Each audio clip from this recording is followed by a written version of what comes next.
See this?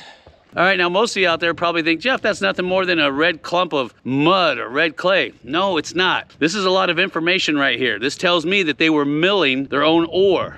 This is not mine dump. This is tailings. And it tells me that the ore was traveling in some type of a vein structure that had hematite in it or limonite. And that's what I should be looking for. And if they're milling their own ore out here in the middle of nowhere, that means that that ore must be extremely rich and free mill. It's exactly what you should be looking for too. And remember, mines make mine dumps, mills make tailings, okay? Don't forget that. You see what I see? Beautiful quartz vein. Right there, you see it? And what's that? That's heavily stained hematite in this granite. Look at that, isn't that beautiful? Oh, so that tells me that whatever gold they were getting is in this material, especially where it's heavily stained. Now you can see why they were here. Somebody found this outcropping. Oh, doesn't that look so good? Look at that. Just a big old fat vein running down the hill, baby. Look at that. Oh, there's some more shafts. Look at that. They cut into it right there. You see that? Let's take a look at this stuff. Oh, that's so pretty. Oh, look at that. Oh, that looks like a water tank was here. And that looks like an old mercury barrel. You can always tell the mercury barrels because they have this metal rib here, and here. Because mercury's so heavy they could roll it on its side. Is it any wonder they were mining here? And from what I read, this is extremely high grade. I mean, just look at it. Just gobs and gobs of iron stained quartz with tons and tons of hematite, magnetite mixed into the mix. Just solid iron. Oh, yeah, you can see where they've been tunneling out here, and they've got little cross cuts into this vein. And I bet as it goes deeper, it gets richer. I bet you they got a high grade pile around here somewhere. See this cross cut? Right into the vein. Ooh, isn't that pretty? Oh, that is so pretty. Oh yeah, there's a stope. See the stalls? Yeah, they were getting some good material out of here. And there's the hanging wall and the foot wall. You should know what those are. And I can see the ore material that they were chasing a little bit over there. And especially it's well defined over there. You see that? Oh, that looks tasty. Looks like they had an incline going down. You can see a little bit of opening down there. You can see that the vein has about a 75 to 80 degree dip to it. That legendary lost Jeff Williams gold.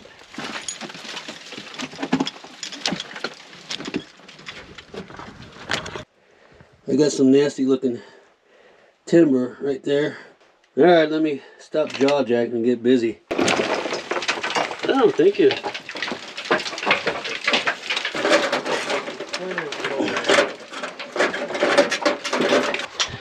All right, here's the first level. Don't look like much of a level. You can see the vein that they're chasing right there. There's where we came down from. Oh, that lovely pigeon poop. And of course it keeps going down.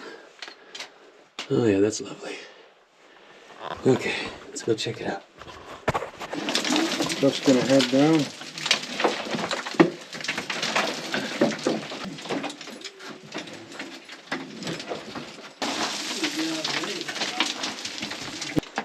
This is some of the stopes that they're working.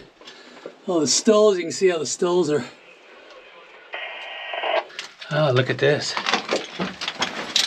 Lovely rat turds. Oh, yeah.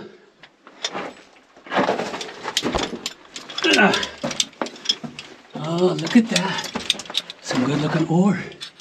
Oh, I can see why. Oh, I can see why they were chasing this. I can see why they were chasing this. Yeah, it's hot. Nasty. Nasty baby. Ugh. Make sure your hair doesn't get caught up in that figure eight. Let me fix it. Because that's going to hurt real bad. Now if she can do it, you can do it too. So get off that couch, stop eating those chips, and get down here and help me.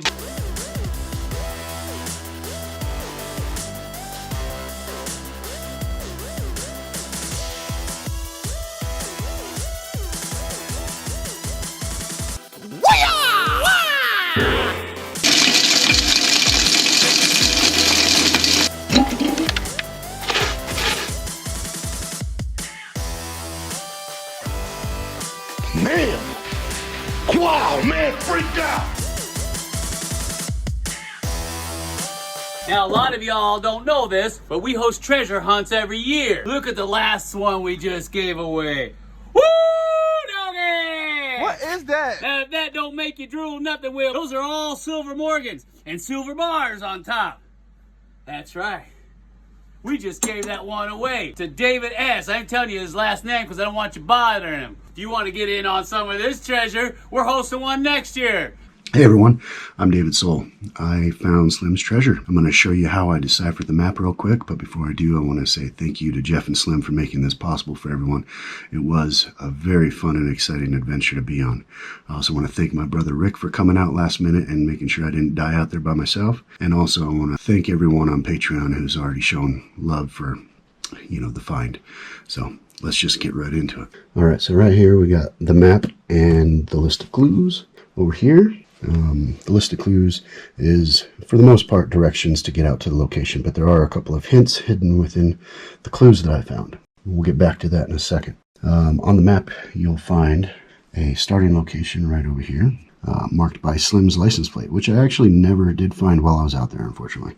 You follow the red trail, and it leads you all the way up to this red X, which is where you would think a treasure would be buried, of course. X marks the spot, but that, as many of us found, was not the location of the treasure. Now, as I studied this map, as I began to study this map before I went out there, I did first initially notice this box right up here that has a dot within it with an L16.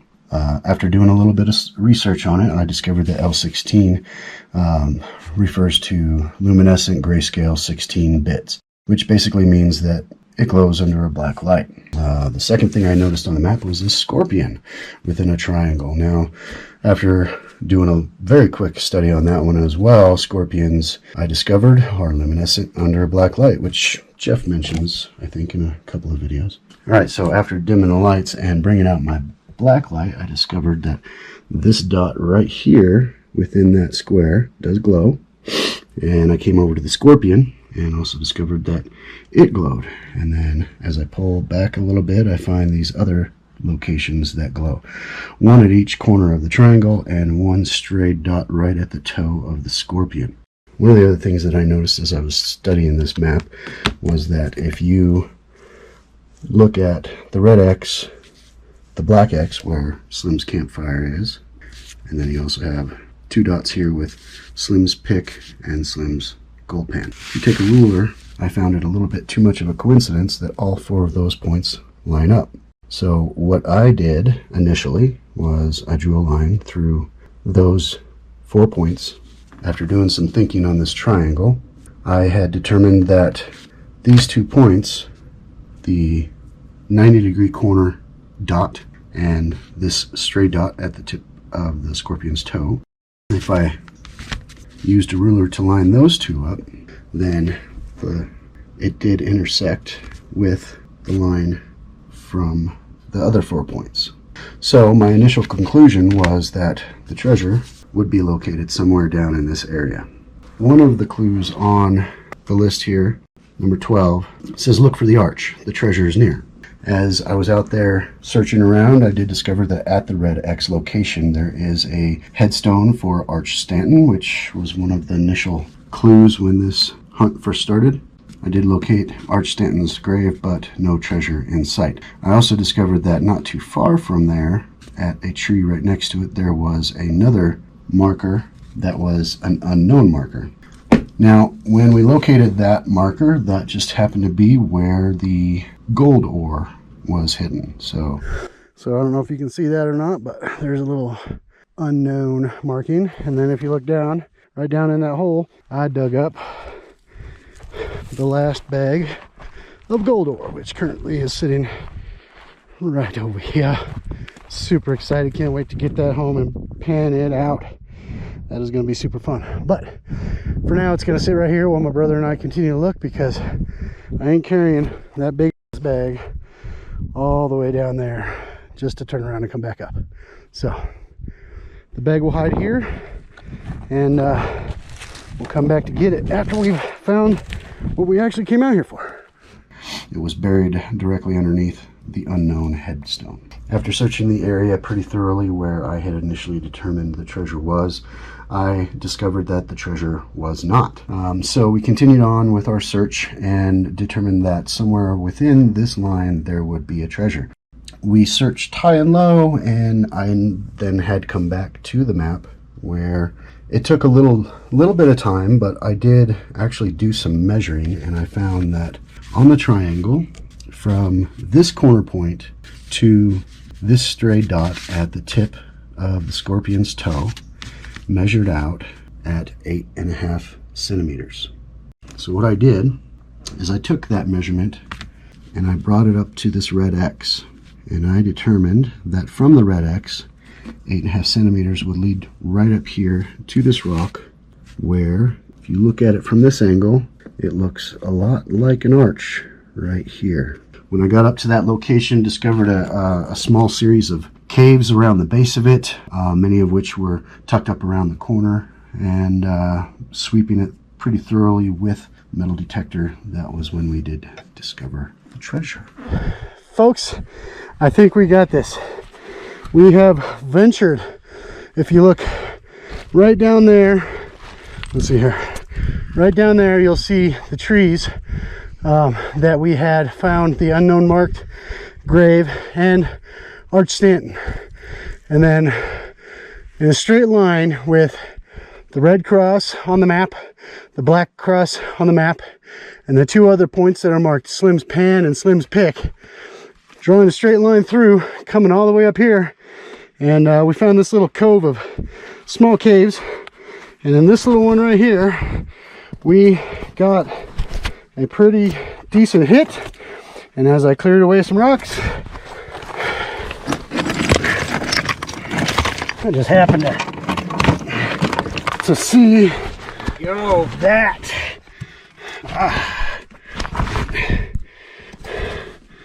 Yeah. So let's get this out of here, shall we? All right. This is awesome, bro. Yeah. Watch out. Yeah. I don't want these to fall on your feet. No worries.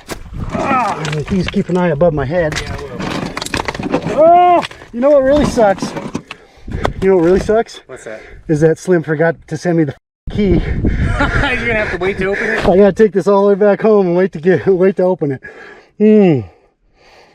Unless he lives locally. I don't know. Then I might just swing by his house and get the key. I knew I was gonna find it, but you know what? My map deducing skills are pretty crappy, because I was all the way on the other side. Yeah. I'm good at reading maps, and I'm good at following clues. And I probably would have found this eventually, because I kept looking at it yesterday going, I should go check up there. Yeah. This isn't nearly as big as I thought it was going to be. Come here, you.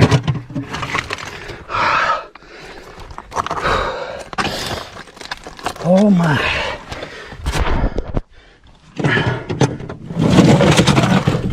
Woo! Yeah. Oh my God, that is heavy. All right, folks. Let's see. There it is. One Pony Express box that holds about 250 ounces worth of silver, 200 of which is in the form of silver Morgan coins, and 50 ounces of which are in 5-ounce bars. Or is it 10-ounce bars? I think it's 5 10-ounce bars. So we're gonna have a little bit of time hauling this on down to the car, but hell yeah, I need to get a little up top from here on that one. Oh yeah. Woo! All right, folks, we got to get this down the hill. So there you have it. That's how I deciphered the map. I don't know if I found all of the clues or not, but I did find enough of them to decipher and be successful with this hunt. So again, thank you, Jeff and Slim. Thank you to my brother, Rick, and thank you to all of you out there for the support. It was very fun and exciting, and I look forward to the next one. See that? That's the yesterday's Coney Express box. And it's filled with gold and silver. Run, run and tell the other Caribbean patrons that the treasure hunt is coming. You tell them I'm coming, and the treasure's coming with me, you hear? The treasure's coming with me!